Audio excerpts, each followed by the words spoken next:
Para conversar sobre este tema quiero saludar en nuestros estudios de Nueva York a Diego Arria, ex representante de Venezuela ante la ONU precisamente. Embajador Arria, bienvenido a la tarde de NTN 24. No serán los editoriales del New York Times y el Washington Post los que van a detener a Nicolás Maduro, pero ¿podrá la diplomacia de los Estados Unidos detener que Venezuela ingrese al Consejo de Seguridad? Bienvenido, buena tarde. Muchas gracias, Dani, gracias a tu audiencia. Déjame decirte algo primero. Aquí la vergüenza, que es evidente, no es simplemente el caso de este personaje que ocupa la presidencia de Venezuela. La vergüenza, y Dani, mayor, era de los países de América Latina que se llaman democráticos.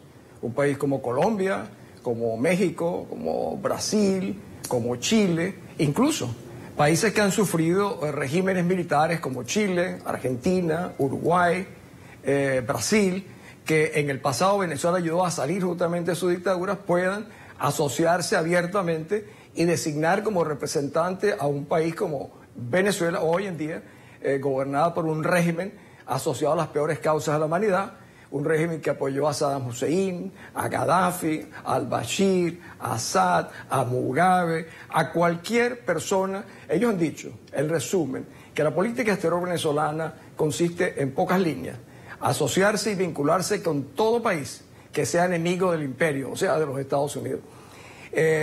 Evidente, la congresante dice cosas muy interesantes, y yo te quiero comentar algo.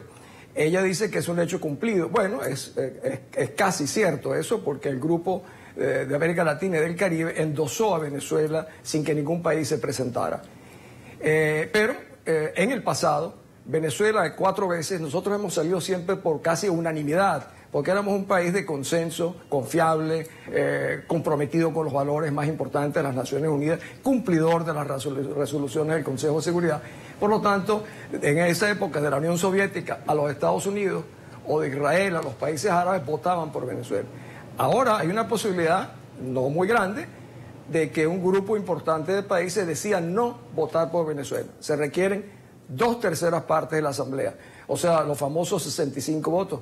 Que Venezuela llegue con el mínimo de los votos sería un reconocimiento justamente a que el mundo no le pasa desapercibido, que es un régimen que tiene un récord olímpico de violaciones a los derechos humanos. Si solamente viéramos que se retiró de la Corte Interamericana de Derechos Humanos, eso sería más que suficiente.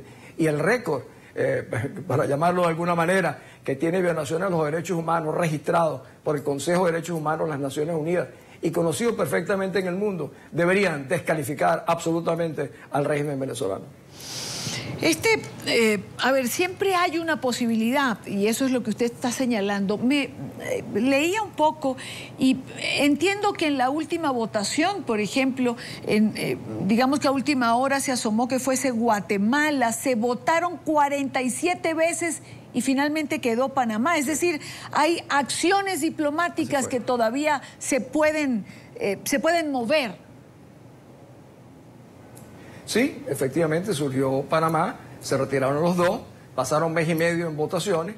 ¿Y cuál era el mensaje?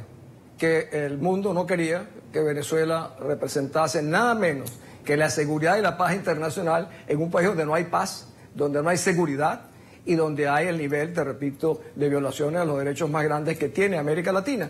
Entonces, repito algo, que lo más vergonzoso es el comportamiento de los países de América Latina y del Caribe, que han decidido poner al mundo como su representante, nada menos que a un régimen militarizado, despótico, que mantiene los presos políticos, como decía muy bien la congresante. No solamente Leopoldo López, nuestro amigo, que tal vez es el más destacado, pero tienen un conjunto de estudiantes presos. O sea, hay un país que mantiene presos, desaparecidos, secuestrados, jóvenes, estudiantes, es el representante nada menos que la democracia chilena, de la democracia brasileña, de la democracia colombiana, de la democracia mexicana. Es una vergüenza para esos gobiernos. Le voy a hacer una pregunta que le hice igual a la congresista Eliana Ross.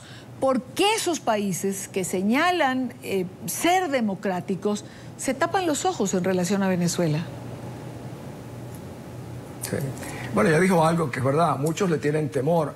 A Chávez le tenían temor por su retórica, algunos le tenían temor por la capacidad que tenía de contribuir a subvertir incluso la paz y la seguridad de algunos países. Otros se acomodan simplemente por el interés económico.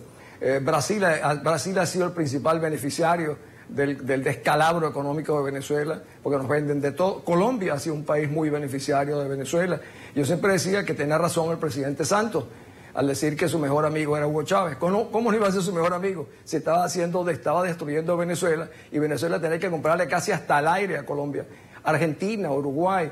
O sea, se han acomodado todo este grupo de países que se llaman democráticos, nada menos que para elegir al país menos democrático, que va a ser en las Naciones Unidas realmente un servidor de los intereses cubanos. Cuba, Idania, va a ser el país más importante en ese proceso porque es el que maneja el control político venezolano. Y eso lo vamos a ver muy pronto. Y ahí, si llegase a ocurrir, lo que para mí es una desgracia para el sistema internacional, que Venezuela llegue por quinta vez, pero ya no por consenso como 4 veces anteriores, sino que llegue por la presión y la capacidad de comprar voluntades, complicidades y acomodos en la comunidad internacional. Usted habla de que pudiese haber un grupo de países que pudiese encabezar, o mejor dicho, accionar una propuesta distinta. ¿Qué países piensa usted que pueden tener esta diligencia diplomática? No, en América Latina y el Caribe ninguno lo va a hacer. Cuando yo me refiero es que el voto, Idania, en la Asamblea es un voto secreto. Incluso dentro del número 34, 35 países que voten en el grupo de América Latina y el Caribe, algunos puede que no estén allí, otros puede que no voten, otros que no hayan pagado su cuota, habría que verlos a todos. Y el voto es secreto. Si 65 países se abstienen de votar, simplemente con abstenerse de votar, no tendrían las 2/3 partes que exige la Carta de las Naciones Unidas. A eso me refiero. Es difícil, no es imposible. Pues bien, una última pregunta, doctor Arria. Venezuela, Maduro va evidentemente a asistir a Nueva York. También es una manera de hacer presencia y de presionar a estos países aliados que usted señala. Ahora, si Estados Unidos acciona la diplomacia, países como Colombia, por ejemplo, para quien Estados Unidos es un aliado importante, pero también lo es Venezuela, van a estar en una encrucijada complicada. Los Estados Unidos, por los rumores que se sienten, ha decidido no bloquear o no contribuir a cerrarle el camino a Venezuela. Dicen que hay una resignación colectiva en esa materia. Es curioso, la política exterior norteamericana en los últimos años se ha definido por una ambivalencia que justamente hoy en día genera crítica severa al presidente de los Estados Unidos. Lo estamos viendo desde Afganistán, en Siria, en Irak, en Irán. Pues ahora podrían llegar a tener dentro del Consejo de Seguridad un enemigo de todas las resoluciones que signifiquen generar paz, por ejemplo, en el Medio Oriente. Venezuela rompió relaciones diplomáticas con Israel, al cual los condena permanentemente como país genocida. O sea, es un país que llega al Consejo de Seguridad amigo de fortalecer nuclearmente a Irán, asociado con Cuba, siendo un país realmente dependiente de Cuba, vinculado a grupos narcoguerrilleros como es el caso de la FARC.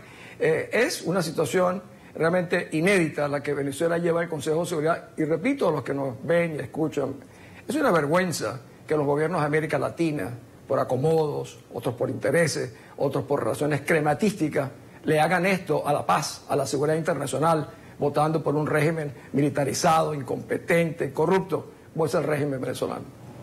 Quiero agradecer a Diego Arria, representante de Venezuela ante la Organización de Naciones Unidas. Embajador Arria, gracias por estar con nosotros en vivo y directo en nuestros estudios. Dígame. Gracias. Iba a decirte que, te digo algo, mira, estamos aquí, estos estudios están cerca de las Naciones Unidas. Todo lo que he dicho te lo digo con un profundo dolor y con una profunda decepción, porque Venezuela siempre fue un país solidario con las mejores causas de América Latina. Y ver a países como Chile, que ayudamos a sus presos políticos a salir de las cárceles, países como la Argentina, Brasil, Colombia, en este espectáculo, te digo, para cualquier latinoamericano que se respete a sí mismo, es un momento de gran dolor, de gran decepción y de vergüenza para ellos. Gracias, Irán. Gracias a usted, Diego Arria, en vivo y directo desde nuestros estudios en Nueva York.